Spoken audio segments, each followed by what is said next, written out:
ದೇವ್ರನ್ನ ಎಷ್ಟು ಜನ ನೋಡಿದ್ದೀರಿ? ಗುನು ಮಾತಾಡಬೇಡಿ. ದೇವ್ರನ್ನ ಎಷ್ಟು ಜನ ನೋಡಿದ್ದೀರಿ? ನೋಡಿದ್ರೆ ನೋಡೀನಿ ಅಂತ ಹೇಳ್ರಿ, ಇಲ್ಲಾಂದ್ರೆ ಇಲ್ಲ ಅಂತ ಹೇಳ್ರಿ. ಬೇರೆಯವ್ರದ್ದು ಹೇಳ್ಬೇಡ್ರಿ, ನಿಮ್ದು ಹೇಳ್ರಿ. ನೋಡಿಲ್ಲ, ನೋಡೋಕ್ಕಾಗೋದೇ ಇಲ್ಲ. ದೇವ್ರ ವಾಕ್ಯ ಹೇಳ್ತಿದ್ದೆ, ದೇವರನ್ನ ಯಾರು ಎಂದು ಕಂಡಿಲ್ಲ. ದೇವರನ್ನ ಯಾರು ಎಂದು ಕಂಡಿಲ್ಲ. ದೇವರನ್ನು ನೋಡೋಕ್ಕೂ ಆಗಲ್ಲ, ಅವರಷ್ಟು ಪವಿತ್ರತೆ ಇರ್ತದೆ. ನಾವು ನೋಡೋಕೆ ಹೋದ್ರೆ ನಾವು ಸತ್ಯ ಹೋಗ್ತೇವೆ ಅಂತ ದೇವ್ರ ವಾಕ್ಯದಲ್ಲಿ ನಾವು ನೋಡ್ತೇವೆ. ಓಕೆ, ಎಷ್ಟು ಜನ ಸೈತಾನನ್ನು ನೋಡಿದ್ದೀರಿ?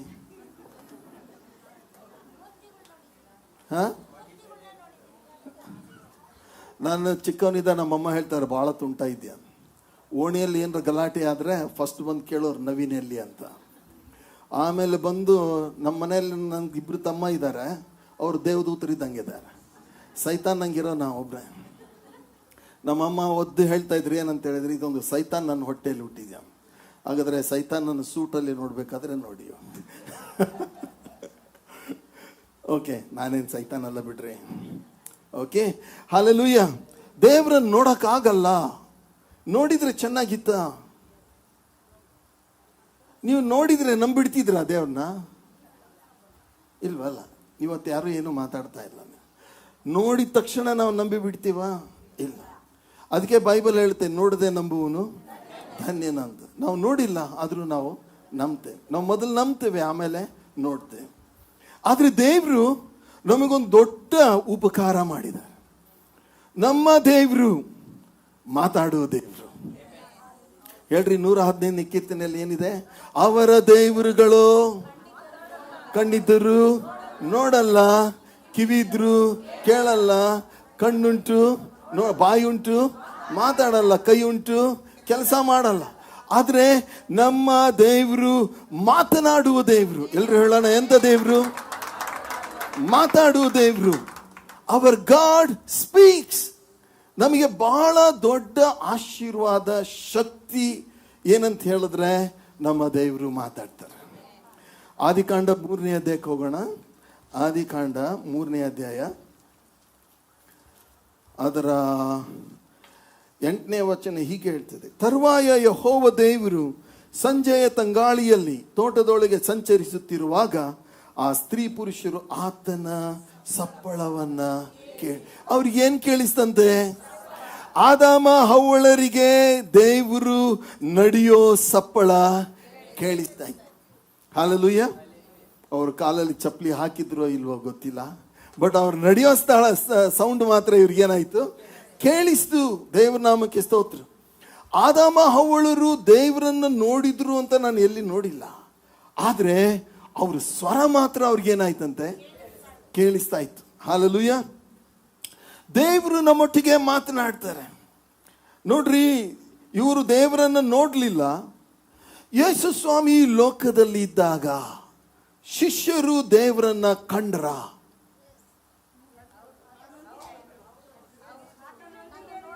ಇಲ್ಲಿ ನಮ್ಮ ಚರ್ಚಲ್ಲಿ ನಿದ್ದೆ ಮಾಡಕ್ಕೆ ಅವಕಾಶ ಇಲ್ಲ.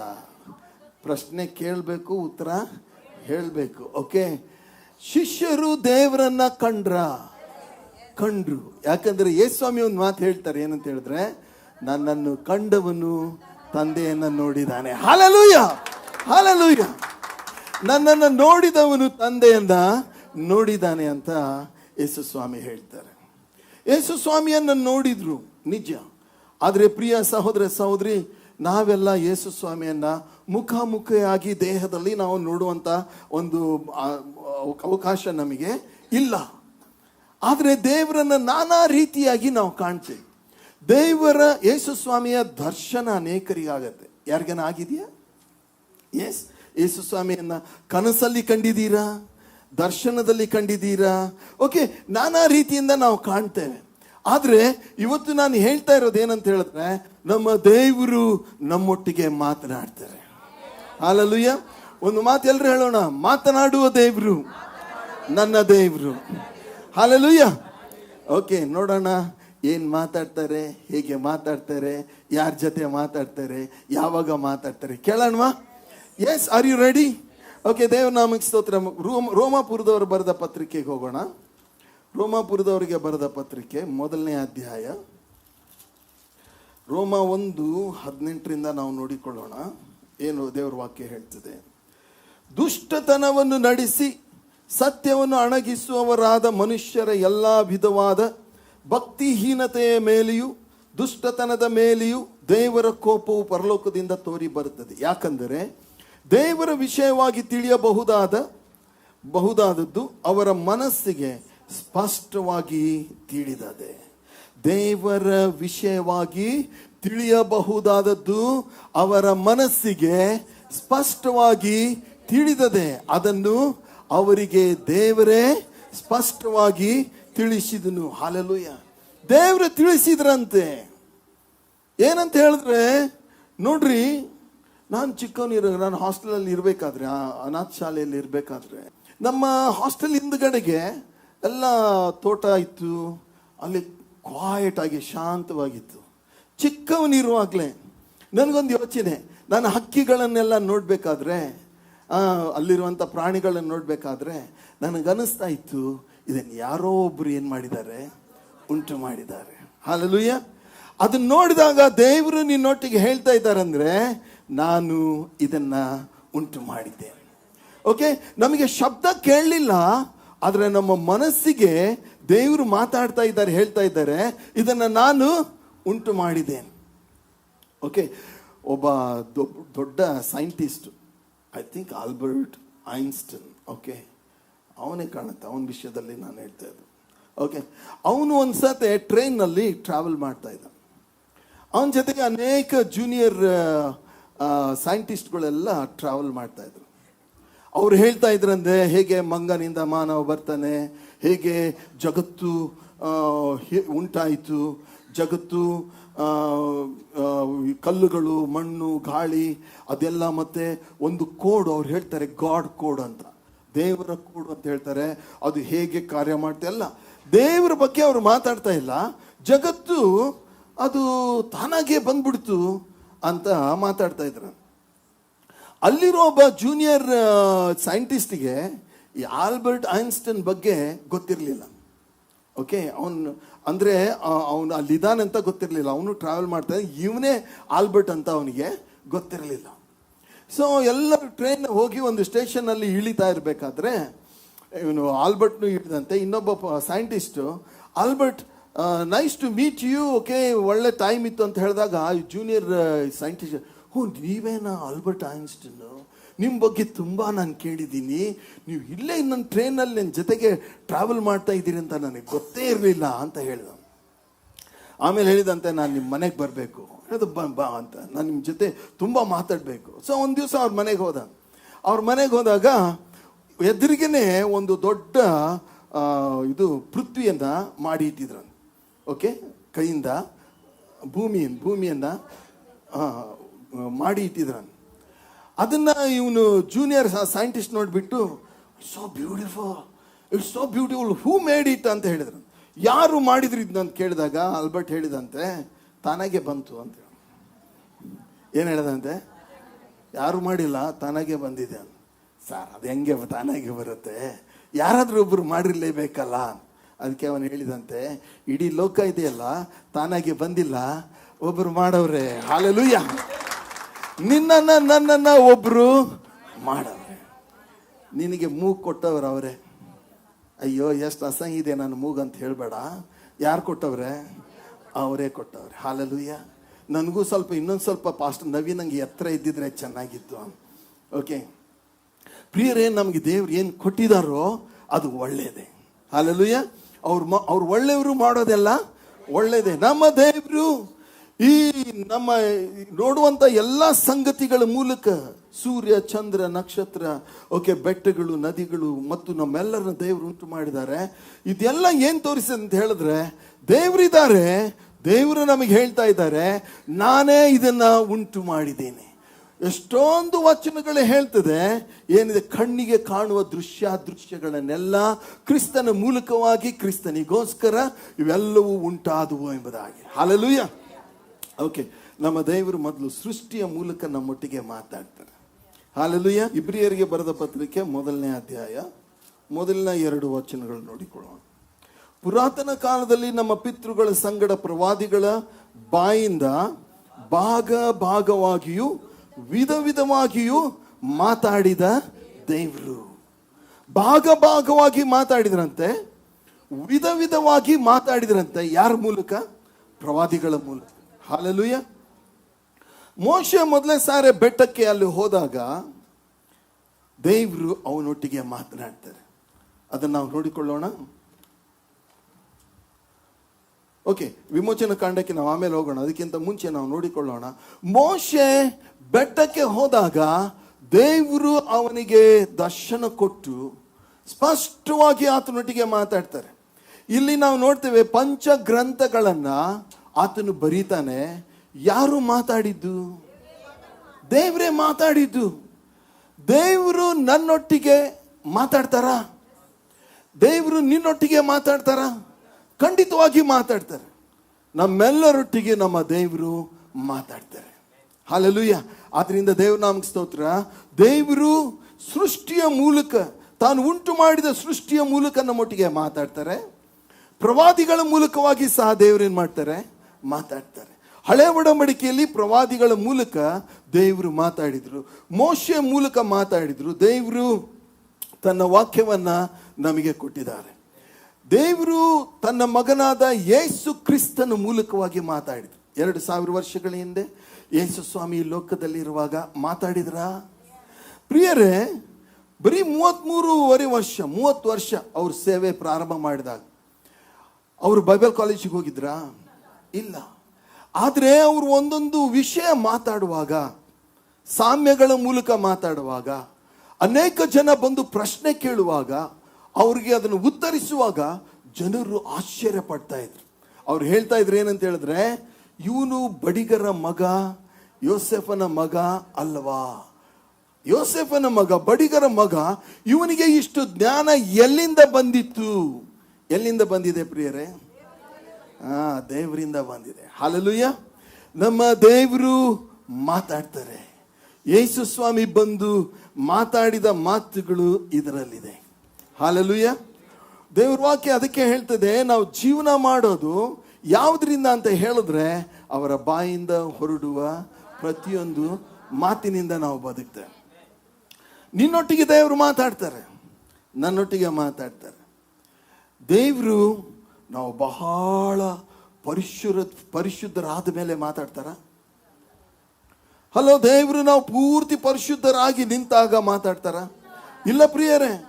ದೇವರು ಬಳಿಗೆ ನಾವು ಬರುವಾಗ ಖಂಡಿತವಾಗಿ ಇಲ್ಲಿ ಪರಿಶುದ್ಧರು ನಾವು ಯಾರು ಇಲ್ಲ, 100ಕ್ಕೆ 100 ಯಾರು ಪರಿಶುದ್ಧರು ಇಲ್ಲ, ನನ್ನನ್ನು ಹಿಡ್ಕೊಂಡು. ಆದರೆ ನಮ್ಮ ದೇವರು ನಮ್ಮೊಟ್ಟಿಗೆ ಮಾತಾಡ್ತಾರೆ. ನಮ್ಮ ವೈಯಕ್ತಿಕ ಜೀವನ ಬಗ್ಗೆ ಮಾತಾಡ್ತಾರೆ, ಮಕ್ಕಳ ವಿಷಯದಲ್ಲಿ ಮಾತಾಡ್ತಾರೆ, ನಮ್ಮ ಭವಿಷ್ಯದ ವಿಷಯದಲ್ಲಿ ಮಾತಾಡ್ತಾರೆ, ನಮ್ಮ ಸೇವೆಯ ವಿಷಯದಲ್ಲಿ ಮಾತಾಡ್ತಾರೆ, ಇನ್ನೂ ಅನೇಕ ವಿಷಯದಲ್ಲಿ ದೇವರು ಮಾತಾಡ್ತಾರೆ. ಹೇಗೆ ಮಾತಾಡ್ತಾರೆ ಅಂದರೆ ಸೃಷ್ಟಿಯ ಮೂಲಕ ಮಾತಾಡ್ತಾರೆ. ಎರಡನೇದಾಗಿ ಪ್ರವಾದಿಗಳ ಮೂಲಕ ಮಾತಾಡ್ತಾರೆ. ಮೂರನೇದಾಗಿ ಯೇಸುವಿನ ಮೂಲಕ ನಮ್ಮೊಟ್ಟಿಗೆ ಮಾತಾಡ್ತಾರೆ. ಹಲ್ಲೆಲೂಯ. ನಾಲ್ಕನೇದಾಗಿ ದೇವರು ತನ್ನ ವಾಕ್ಯದ ಮೂಲಕ ಮಾತಾಡ್ತಾರೆ. ಈ ವಾಕ್ಯ ನಿಮ್ಮೊಟ್ಟಿಗೆ ಮಾತನಾಡಿದೆಯಾ? ಕೆಲವರು ಬೈಬಲ್ಲೇ ಓದಲ್ಲ. ಯಾಕೆ ಓದಲ್ಲ ಅಂತ ಹೇಳಿದ್ರೆ ಲೈಫ್ ಚೇಂಜ್ ಆಗಿಬಿಡುತ್ತೆ ರೀ, ಅದಕ್ಕೆ ಓದಲ್ಲ. ಯಾಕಂದ್ರೆ ದೇವ್ರ ವಾಕ್ಯ ಏನು ಹೇಳುತ್ತೆ? ಇದನ್ನ ಮಾಡು. ದೇವ್ರ ವಾಕ್ಯ ಹೇಳುತ್ತೆ ಇದನ್ನ ಮಾಡಬೇಡ. ಯಾವಾಗ ನಾವು ದೇವ್ರ ವಾಕ್ಯವನ್ನ ಕೈಕೊಂಡು ನಡೆಯೋಕೆ ಪ್ರಾರಂಭ ಮಾಡ್ತೀವೋ ಜೀವನದಲ್ಲಿ ಬದಲಾವಣೆ ಪ್ರಾರಂಭ ಆಗುತ್ತೆ. ನಾನು ರಕ್ಷಣೆ ಹೊಂದಿದ್ದನ್ನು 3ರಲ್ಲಿ ರಕ್ಷಣೆ ಹೊಂದಿದ ನಂತರ ಈ ಪುಸ್ತಕವನ್ನು ಓದ್ಲಿಕ್ಕೆ ಸ್ಟಾರ್ಟ್ ಮಾಡಿದೆ. ರೀಸೆಂಟ್ಲಿ ಮತ್ತೆ ನಾನು ಇನ್ನೊಂದು ಸಾರಿ ಓದಿದೆ ಬೈಬಲ್. ಇದನ್ನು ಎಷ್ಟು ಸಾರಿ ಓದ್ತೇವೋ ಅಷ್ಟು ಸಾರಿ ನಮ್ಮ ಕಣ್ಣುಗಳನ್ನು ಇದು ತೆರೀತದೆ.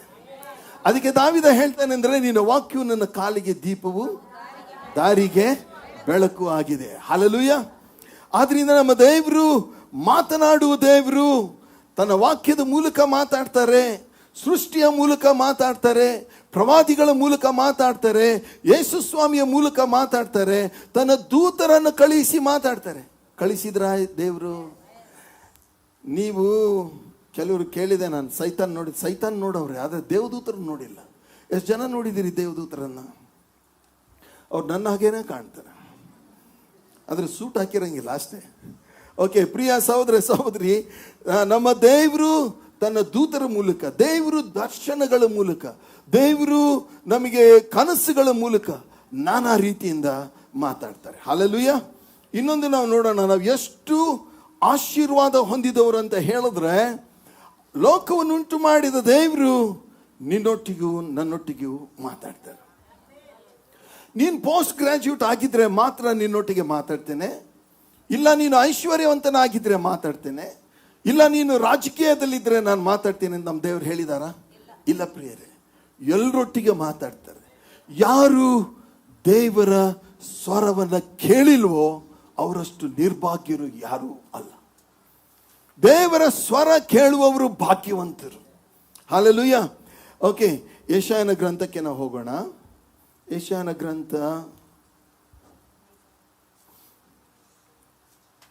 30ನೇ ಅಧ್ಯಾಯ, ಯೆಶಾಯ 30 ಹಾಗೂ 21ನೇ ವಚನವನ್ನು ನಾವು ನೋಡಿಕೊಳ್ಳೋಣ. ಐಸಾಯ 30 and verse 21. ನೀವು ಬಲಕ್ಕಾಗಲಿ ಎಡಕ್ಕಾಗಲಿ ತಿರುಗಿಕೊಳ್ಳುವಾಗ ಇದೇ ಮಾರ್ಗ, ಇದರಲ್ಲೇ ನಡೆಯಿರಿ ಎಂದು ನಿಮ್ಮ ಹಿಂದೆ ಆಡುವ ಮಾತು ನಿಮ್ಮ ಕಿವಿಗೆ ಬೀಳು. ಯಾರು ಮಾತಾಡ್ತಾರೆ ಇದನ್ನ? ರಾತ್ರಿ 2 ಗಂಟೆಗೆ ಎದ್ದಾಗ ನಿಮ್ಮ ಮನೆಯವರೆಲ್ಲ ಮಲಗಿರ್ತಾರೆ, ಪವಿತ್ರಾತ್ಮನ ಏನ್ ಮಾಡಿರ್ತಾರೆ? ಸ್ವಲ್ಪ ಗಟ್ಟಿಯಾಗಿ ಹೇಳ್ರಿ, ಏನ್ ಮಾಡ್ತಾರೆ? ನೀವು ಇಲ್ಲೇನೆ ಮಲಗಿ ಬಿಡ್ತೀರಾ. ಪ್ರಿಯರೇ, ಪವಿತ್ರಾತ್ಮನು ಎಚ್ಚರವಾಗಿರ್ತಾರೆ. ನಿಮ್ಮನ್ನ ಬಲ್ಲಂತ ಪವಿತ್ರಾತ್ಮನು ನೋಡ್ರಿ, ಹಳೆ ಒಡಂಬಡಿಕೆಯಲ್ಲಿ ನಾವು ನೋಡ್ತೇವೆ, ಹಗಲಲ್ಲಿ ಮೇಘಸ್ತಂಭ, ರಾತ್ರಿಯಲ್ಲಿ ಅಗ್ನಿಸ್ತಂಭ ಅವರನ್ನು ನಡೆಸ್ತಾ ಇತ್ತು. ಆ ಸ್ತಂಭ ನೋಡ್ಕೊಳ್ತಾ ಇರ್ಬೇಕು ಅವ್ರು. ಆದ್ರೆ ಹಾಗಲ್ಲ ಇವಾಗ. ಪ್ರಿಯರೇ, ಹಳೆ ಒಡಂಬಡಿಕೆಯಲ್ಲಿ ಪವಿತ್ರಾತ್ಮನು ಅವರ ಮೇಲೆ ಇರಲಿಲ್ಲ. ಆದ್ರೆ ನೀನು ನಾನು ಎಷ್ಟು ಭಾಗ್ಯವಂತರು ಅಂತ ಹೇಳಿದ್ರೆ, ಪವಿತ್ರಾತ್ಮನು ನಮ್ಮೊಳಗೇನೆ ವಾಸ ಮಾಡ್ತಾ ಇದ್ದಾರೆ. ಹಲ್ಲೆಲೂಯಾ. ಕಡೆ ಕಾಲದಲ್ಲಿ ಎಲ್ಲಾ ಮನುಷ್ಯರ ಮೇಲೆ ನನ್ನ ಆತ್ಮವನ್ನ ಸುರಿಸ್ತೇನೆ. ನಿಮ್ಮಲ್ಲಿರುವ ಯವನಸ್ಥರಿಗೆ ದಿವ್ಯ ದರ್ಶನಗಳಾಗುವು, ನಿಮ್ಮ ಹಿರಿಯರಿಗೆ ಕನಸುಗಳು ಬೀಳುವ ಎಂಬುದಾಗಿ ದೇವರು ಹೇಳಿದ್ದಾರೆ. ಪ್ರಿಯ ಸಹೋದರ ಸಹೋದರಿ, ಯಾಕೆ ಅಂತ ಹೇಳಿದ್ರೆ, our God wants to speak to us. ನಮ್ಮೊಟ್ಟಿಗೆ ದೇವರು ಮಾತಾಡ್ಬೇಕಂತೆ. ಕೇಳಿಸ್ಕೊಳಕ್ ಇಷ್ಟನಾ? ಹಲೋ, ಅವ್ರು ಮಾತಾಡ್ಬೇಕಂತೆ. ನಮ್ಮ ಜನ ಎಷ್ಟು ಕಠಿಣ ಮನುಷ್ಯರು ಅಂತ ಹೇಳಿದ್ರೆ, ಅವರು ಮಾತಾಡ್ಲಿಕ್ಕೆ ಬಂದಾಗ್ಲೂ ಕೂಡ ನಾವು ನಮ್ಮ ಕಿವಿಗಳನ್ನ ತೆರೆಯುವುದಿಲ್ಲ. ಈ ವಚನ ನೋಡ್ರಿ ಏನ್ ಹೇಳುತ್ತೆ. ಪ್ರಕಟಣೆ ಎಲ್ರಿಗೂ ಗೊತ್ತಿರುವಂತ ವಚನ 3:20. ಯಾರು ಹೇಳ್ತೀರಿ? ಇಗೋ ಬಾಗಿಲಲ್ಲಿ ನಿಂತುಕೊಂಡು ತಟ್ತಾ ಇದ್ದೇನೆ. ಯಾವನಾದ್ರೂ ಏನಂತೆ? ಯಾವನಾದ್ರೂ ಮುಂದೆ ಏನು? ಇನ್ನೊಂದ್ಸರಿ, ಯಾವನಾದ್ರೂ ನನ್ನ ಸ್ವರವನ್ನ ಶಬ್ದವನ್ನ ಕೇಳಿ ತೆರೆದ್ರೆ. ಹಲ್ಲೆಲೂಯಾ. ನಾವು ಅವ್ರ ಶಬ್ದ ಅವ್ರು ಬಾರಿಸ್ತಾನೆ ಇದ್ದಾರೆ. ಕೆಲವ್ರ ಜೀವನದಲ್ಲಿ 10, 15, 20 ವರ್ಷದಿಂದ ಬಾಗಿಲ ತಡ್ತಾನೆ ಇದ್ದಾರೆ. ನಾವು ಮಾತ್ರ ಏನ್ ಮಾಡಿಲ್ಲ, ಅವರಿಗೆ ಬಾಗಿಲ ತೆರೆದಿಲ್ಲ. ಒಂದ್ ದಿವಸ ನೆನಪಲ್ಲಿ ಇಟ್ಕೊಂಡಿರ್ರಿ, ಬಾಗಿಲ ತಟ್ಟುವ ಸ್ವರ ಸಪ್ಪಳ ನಿಂತು ಹೋಗುತ್ತೆ. ಆಮೇಲೆ ನೀವು ಬಾಗಿಲು ತೆರೆದು ಯೇಸುವೇ ಬಾರಪ್ಪ ಅಂತ ಎಷ್ಟು ಕೇಳಿದ್ರು ಅವ್ರು ನಮಗೆ ಸಿಕ್ಕುವುದಿಲ್ಲ. ಸ್ವರ ಕೇಳುವ ಸಮಯ, ದೇವರ ಸ್ವರ ಕೇಳುವ ಸಮಯ ಇವಾಗ್ಲೇ. ಏನಂತೀರಿ? ಇವಾಗ್ಲೇ ಅವರ ಸ್ವರ ನಾವು ಕೇಳೋಣ. ಅವರ ಸ್ವರ ಕೇಳೋದ್ರಲ್ಲಿ ನಮ್ಮ ಹೃದಯವನ್ನ ಕಠಿಣ ಮಾಡ್ಕೊಳ್ಳೋದು ಬೇಡ. ದೇವರು ಸೃಷ್ಟಿಯ ಮೂಲಕ ಮಾತಾಡ್ತಾರೆ, ಪ್ರವಾದಿಗಳ ಮೂಲಕ ಮಾತಾಡ್ತಾರೆ, ಓಕೆ, ದೇವರ ವಾಕ್ಯದ ಮೂಲಕ ಮಾತಾಡ್ತಾರೆ, ಯೇಸು ಸ್ವಾಮಿಯ ಮೂಲಕ ಮಾತಾಡ್ತಾರೆ, ಪವಿತ್ರಾತ್ಮನ ಮೂಲಕ ಮಾತಾಡ್ತಾರೆ. ಪ್ರಿಯರೇ, ದೇವರು ನಿಮ್ಮೊಟ್ಟಿಗೆ ನಿಮ್ಮ ಮೂಲಕ ಮಾತಾಡ್ತಾರ? ಹಲೋ, ನಿಮ್ಮ ಬಾಯಿ ಉಪಯೋಗಿಸಿದಾರ ದೇವರು? ಏನ್ ಶುದ್ಧ ಬಾಯಿ ನಮ್ದು. ದೇವರು ಉಪಯೋಗಿಸ್ತಾರ? ಪ್ರಿಯರೇ, ಅನೇಕ ಸಾರಿ ದೇವರು ನಿಮ್ಮನ್ನು ಉಪಯೋಗಿಸಿ ನನ್ನೊಟ್ಟಿಗೆ ಮಾತಾಡ್ತಾರೆ, ನನ್ನನ್ನು ಉಪಯೋಗಿಸಿ ನಿಮ್ಮೊಟ್ಟಿಗೆ ಮಾತಾಡ್ತಾರೆ. ಉದಾಹರಣೆಗೆ, ನೀವು ಸಾಕ್ಷಿ ಹೇಳ್ಬೇಕಾದ್ರೆ, ಎದ್ದು ನಿಂತು ಒಬ್ರು ನೀವು ಸಾಕ್ಷಿ ಹೇಳ್ಬೇಕಾದ್ರೆ ಪವಿತ್ರಾತ್ಮನ ಹೇಳ್ತಾರೆ, ಕೇಳಿದೆಯಾ ನಾನು ಇಂಥ ಕಾರ್ಯ ಅವ್ರ ಜೀವನದಲ್ಲಿ ಮಾಡಿದ್ದೇನೆ, ನಿನ್ನ ಜೀವನದಲ್ಲಿಯೂ ಮಾಡ್ತೀನಿ. ಯಾರು ಮಾತಾಡ್ತಾರೆ? ದೇವ್ರ ನಾಮಕ್ಕೆ ಸ್ತೋತ್ರ. ಪ್ರಿಯ ಸಹೋದರಿ ಸಹೋದರಿ, come on, give a big hand to the Lord. ಯಾಕಂತ ಹೇಳಿದ್ರೆ ದೇವರು ನಿನ್ನ ಮೂಲಕವಾಗಿ ಇನ್ನೊಬ್ಬರೊಟ್ಟಿಗೆ ಮಾತಾಡ್ತಾರೆ, ಇನ್ನೊಬ್ಬರ ಮೂಲಕ ನಿನ್ನೊಟ್ಟಿಗೆ ಮಾತಾಡ್ತಾರೆ. ಒಂದೊಂದು ಸರ್ತಿ ನಮ್ಮ ಮನೆಯಲ್ಲಿ, ಅಡುಗೆ ಮನೆಯಲ್ಲಿ ಅವಳು ಕೆಲಸ ಮಾಡ್ತಾ ಇರ್ತಾಳೆ, ನಾನು ಏನಾದರೂ ಮಾಡ್ತೇನೆ. ಸಾಮಾನ್ಯವಾಗಿ ಯಾವಾಗಲೂ ಮೊಬೈಲಲ್ಲಿ ಮೆಸೇಜ್ ಕೇಳೋದು ಆನ್ ಮಾಡಿರಂಗಿಲ್ಲ. ಆದರೆ ಪವಿತ್ರಾತ್ಮನು ಯಾವುದೋ ಒಂದು ವಿಷಯ ನನಗೆ ತಿಳಿಸ್ಬೇಕಾಗಿದ್ರೆ ಅವತ್ತೇ ಅವಳು ಮೊಬೈಲ್ ಆನ್ ಮಾಡ್ತಾಳೆ, ಅವತ್ತೇ ಆ ಸಂದೇಶ ಬರುತ್ತೆ. ಎಲ್ಲ ಕೇಳದೇ ಇದ್ರು ನಾನು ಯಾವುದನ್ನು ಕೇಳಬೇಕೋ ಅದು ನನ್ನ ಕಿವಿಯಲ್ಲಿ ಬೀಳೋ ಹಾಗೆ ಮಾಡ್ತಾರೆ. ಎಷ್ಟು ಜನರಿಗೆ ಅನುಭವ ಆಗಿದೆ? ಎಷ್ಟು ಜನರಿಗೆ ಆಗಿದೆಯಾ ಅನುಭವ? ಹಲ್ಲೆಲೂಯಾ. ಏನೋ ಒಂದು ಸಂದೇಶ ಪಕ್ಕನೆ ದೇವರು ಅದ್ರ ಮೂಲಕ ನಿನ್ನೊಟ್ಟಿಗೆ ಮಾತಾಡಿ ನಿನಗೆ ತಿಳುವಳಿಕೆ ಕೊಡ್ತಾರೆ. ಕೇಳಿದ ತಕ್ಷಣ ಒಳಗೆ ಬೆಳಕು ಬರ್ತದೆ, ಕೇಳಿದ ತಕ್ಷಣ ನಿಮ್ಮೊಳಗೆ ಉತ್ತೇಜನ ಉಂಟಾಗ್ತದೆ. You will be enlightened. Hallelujah. ಇದು ಹೇಗೆ ಅಂತ ಹೇಳಿದ್ರೆ ನಮ್ಮ ದೇವರು ಮಾತಾಡ್ತಾರೆ. ಹಲ್ಲೆಲೂಯಾ. ನೀವೀಗ ಹೇಳ್ರಿ, ದೇವರು ಮಾತಾಡಿದ್ದಾರೆ ನಿಮ್ಮ ಜೊತೆಗೆ, ಎಲ್ಲರ ಜೊತೆಗೆ ಮಾತಾಡ್ತಾ ಇದ್ದಾರೆ. ದೇವ್ರ ನಾಮಕ್ಕೆ ಸ್ತೋತ್ರ. ನಮ್ಮ ದೇವರು ಮಾತಾಡೋ ದೇವರು. ಹಲ್ಲೆಲೂಯಾ. ಅವ್ರಿಗೆ ನೀವು ಸುಮ್ಮನೆ ಕೂತ್ಕೊ ಅಂತ ಹೇಳಿದ್ರೆ ಕೂತ್ಕೊಳ್ಳೋದಿಲ್ಲ, ಅವರು ಮಾತಾಡ್ತಾರೆ. ಇವತ್ತು ಪ್ರಶ್ನೆ ಏನಂತ ಹೇಳಿದ್ರೆ, ಯಾರ ಜೊತೆ ಮಾತಾಡ್ತಾರೆ? ಯಾರು ಹಸಿವಿದೆಯಾ ಅವ್ರ ಜೊತೆಗೆ? ಒಂದು ಸುಂದರವಾದ ವಚನ ನಾವು ದೇವ್ರ ವಾಕ್ಯದಿಂದ ನೋಡಿ, ಯಾರ ಜೊತೆ ಮಾತಾಡ್ತಾರೆ ದೇವರು? ಪ್ರಿಯರೇ, ಯೋಹಾನ್ ಬರೆಸುವಾರ್ತೆ 10ನೇ ಅಧ್ಯಾಯ 2ನೇ ವಚನ. ಬಾಗಿಲಿಂದ ಒಳಗೆ ಬರುವವನು ಆ ಕುರಿಗಳ ಕುರುಬನು, ಬಾಗಿಲು ಕಾಯುವವನು ಅವನಿಗೆ ಬಾಗಿಲನ್ನು ತೆರೀತಾನೆ. ಕುರಿಗಳು ಮುಂದೆ ಹೇಳ್ರಿ, ಕುರಿಗಳು ಆತನ ಸ್ವರಕ್ಕೆ ಕಿವಿಗೊಡ್ತವೆ. ಹಲ್ಲೆಲೂಯಾ. ನಾನು ನಿಮಗೆ ನಿಜವಾಗಿ ಹೇಳ್ತೀನಿ ಇನ್ನೊಂದ್ಸಾರಿ, ಕುರುಬನ ಸ್ವರ ಕೇಳಿದವರೇ ಭಾಗ್ಯವಂತರು. ಯಾರು ಭಾಗ್ಯವಂತರು? ನಮಗೆ ಒಳ್ಳೆ ಕೆಲಸ ಸಿಕ್ತು ಸರ್, ನಮ್ಮ ಮಗ ಈಗ ಫಾರಿನ್ಗೆ ಹೋಗ್ಬಿಟ್ಟವನೆ, ಮನೆನೂ ಕಟ್ಟಿಸ್ಕೊಂಡಿದ್ದಾನೆ, ಒಳ್ಳೆ ಕಾರ್ ತಕೊಂಡಿದ್ದಾನೆ, ಮದುವೆನೂ ಆಗಿದೆ, ಇನ್ನೇನ್ರಿ ಎಲ್ಲ ಸೆಟ್ಲ್ ಆಗಿಬಿಟ್ಟಿದೆ. ಭಾಗ್ಯವಂತರು. ಯಾರವರು? ಭಾಗ್ಯವಂತರು. ಇಲ್ಲ ಪ್ರಿಯರೇ, ಅವರ ಸ್ವರ ಕೇಳುವವರು ಭಾಗ್ಯವಂತರು. ಹಲ್ಲೆಲೂಯಾ. ಅವರು ತಪ್ಪಂತ ನಾನು ಹೇಳೋದಿಲ್ಲ, ಕೆಲಸ ಸಿಗ್ಲಿ ಅದೆಲ್ಲ ಓಕೆ, ಆದ್ರೆ ಅವರು ಭಾಗ್ಯವಂತರು ಅಂತ ನಾನು ಹೇಳಲ್ಲ. ಯಾರು ಕುರುಬನ ಸ್ವರ ಕೇಳ್ತಾರೋ, 10:20 ಹೇಳ್ತದೆ, ನನ್ನ ಕುರಿಗಳು ನನ್ನ ಸ್ವರಕ್ಕೆ ಕಿವಿಗೊಡ್ತೇವೆ. ಪ್ರಿಯರೇ, ಒಂದು ಮಾತು ಹೇಳ್ತದೆ, ಅವನ ಸ್ವರವನ್ನು ಕೇಳಿದ್ರೆ, ಇನ್ನೊಂದ್ಸಾರಿ ಹೇಳ್ತೇನೆ, if you listen to his voice you will live. ಯಾಕಂದ್ರೆ ದೇವರ ಮಾತು ಜೀವ ತುಂಬಿಸ್ತದೆ. ಹಲ್ಲೆಲೂಯಾ. ಜೀವ ಬೇಕಾದವರು ಅವರ ಸ್ವರ ಕೇಳಲಿ. ಯಾರಿಗೆ ಮರಣ ಬೇಕೋ ಅವರು ಸೈತಾನ ಸ್ವರ ಕೇಳಿ. ಯೆಶಾಯನ ಗ್ರಂಥ 55ಕ್ಕೆ ಹೋಗೋಣ. ಯೆಶಾಯ 55:3 ಹೇಳ್ತದೆ, ಏನಂತ ಹೇಳಿದ್ರೆ, ಆನಂದ ಕಿವಿಯನ್ನು ಇತ್ತ ತಿರುಗಿಸಿರಿ. ಹಲೋ ಒಂದೇ ಮಾರ್ಗದವರೇ, ನಿಮ್ಮ ಕಿವಿಯನ್ನ ಇತ್ತ ತಿರುಗಿಸಿರಿ. ಏನಂತೆ ಮುಂದೆ, ನನ್ನ ಬಳಿಗೆ ಬನ್ನಿರಿ, ಆಲಿಸಿದರೆ ಬದುಕಿ ಬಾಳುವಿರಿ. ಹಲ್ಲೆಲೂಯಾ. ಫಾರಿನ್ಗೆ ಹೋದ್ರೆ, ಮುಂದಿನ ಹೇಳಿರಿ, ಈಗ ಹೇಳಿದ್ರ ಅದನ್ನ ಹೇಳ್ರಿ. ಫಾರಿನ್ಗೆ ಹೋದ್ರೆ ಅಂತ ಸ್ವಾಮಿ ಹೇಳಲಿಲ್ಲ, ಫಾರಿನ್ಗೆ ಅವ್ರು ಕಳ್ಸಿದ್ರು, ಹೋಗೋಣ, ಚಿಂತೆ ಇಲ್ಲ. ಸಮಸ್ಯೆ ಏನಂತ ಹೇಳಿದ್ರೆ, ಅವ್ರ ಸ್ವರ ಯಾರು ಕೇಳಿಕ್ಕೆ ಇಷ್ಟಪಡಲ್ವೋ ಅವ್ರು ಬದುಕಲ್ಲ ಸರಿಯಾಗಿ. ಯಾರು ಸ್ವರ ಕೇಳ್ತಾರೋ ಅವರು ಬದುಕಿ ಬಾಳುವಿರಿ ಎಂಬುದಾಗಿ ದೇವರ ವಾಕ್ಯ. ಚಪ್ಪಾಳೆ ತಟ್ಟ ಅನ್ನೋದಕ್ಕೆ ಹಲ್ಲೆಲೂಯಾ. ದೇವರ ನಾಮಕ್ಕೆ ಸ್ತೋತ್ರ. ಪ್ರಿಯ ಸಹೋದರಿ ಸಹೋದರಿ, ನೀವು ದೇವರ ಮಕ್ಕಳಾಗಿದ್ದೀರಾ, ನೀವು ಕ್ರಿಸ್ತನ ಕುರಿಗಳು ನೀವು ಆಗಿದ್ದೀರಾ. ದೇವರು ನಿಮ್ಮೊಟ್ಟಿಗೆ ಮಾತಾಡ್ತಾರೆ. ಮಾತಾಡಬೇಕು ಅಂತ ಹೇಳಿದ್ರೆ ಹೃದಯ ತೆರಿಬೇಕು. ಹೃದಯ ತೆರೆದು, ದೇವ್ರೇ ನನ್ನೊಟ್ಟಿಗೆ ಮಾತಾಡು, ನಿನ್ನ ಸ್ವರ ಕೇಳ ಮಾಡು ಅಂತ ದೇವ್ರ ಹತ್ರ ಯಾರು ಕೇಳ್ಕೊಳ್ತಾರೋ ಅವ್ರಿಗೆ ದೇವರು ಖಂಡಿತವಾಗಿ ಮಾತಾಡ್ತಾರೆ. ಹಲ್ಲೆಲೂಯಾ. ನನ್ನ ಪ್ರಶ್ನೆ ಇವತ್ತು, ದೇವ್ರು ನಿಮ್ಮೊಟ್ಟಿಗೆ ಮಾತಾಡ್ತಾರೆ ಅಂತ ಹೇಳಿದ್ರಲ್ಲ, ಏನ್ ಮಾತಾಡ್ತಾರೆ? ಅವ್ರ ಇವ್ರ ವಿಷಯ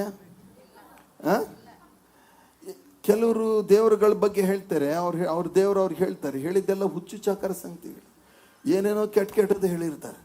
ನಮ್ಮ ದೇವರು ಹಾಗೆ ಮಾತಾಡೋದಿಲ್ಲ. ಬೈಬಲ್ನಿಂದನೇ ನೋಡೋಣ ನಮ್ಮ ದೇವ್ರು ಏನು ಮಾತಾಡ್ತಾರೆ. ಓಕೆ, ವಿಮೋಚನಾ ಕಾಂಡಕ್ಕೆ ಹೋಗೋಣ. ವಿಮೋಚನಾ ಕಾಂಡ, ನಮ್ಮ ದೇವರು ಏನು ಮಾತಾಡ್ತಾರೆ.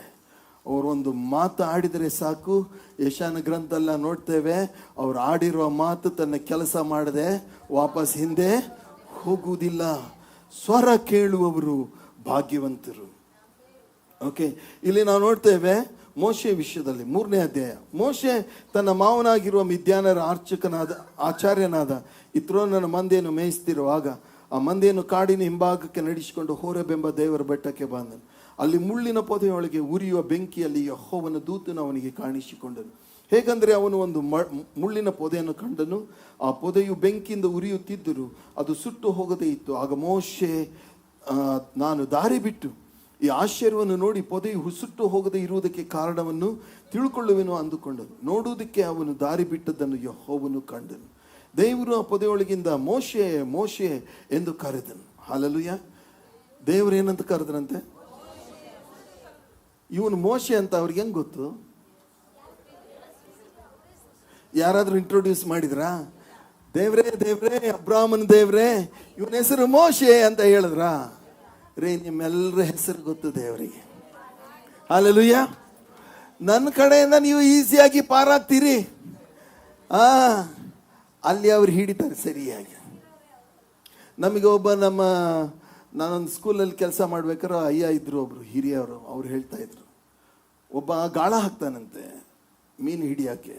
ಗಾಳ ಹಾಕ್ತಾನಂತೆ, ಅದಕ್ಕೆ ಎರೆಹುಳ ಹಾಕಿರ್ತಾರೆ. ಎರೆಹುಳ, ಆ ಎರೆಹುಳ ತಿನ್ನಕ್ಕೆ ಮೀನುಗಳೆಲ್ಲ ಬರ್ತವೆ.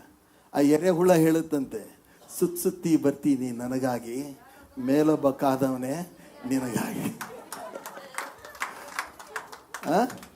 ನಾನು ನಿಮಗೆ ಹಂಗೆ ಹೇಳು, ಸುತ್ತಿ ಬರ್ತೀರಿ ನೀವು ನನಗಾಗಿ, ಮೇಲೊಬ್ರು ಕಾದವರೇ ನಿಮಗಾಗಿ.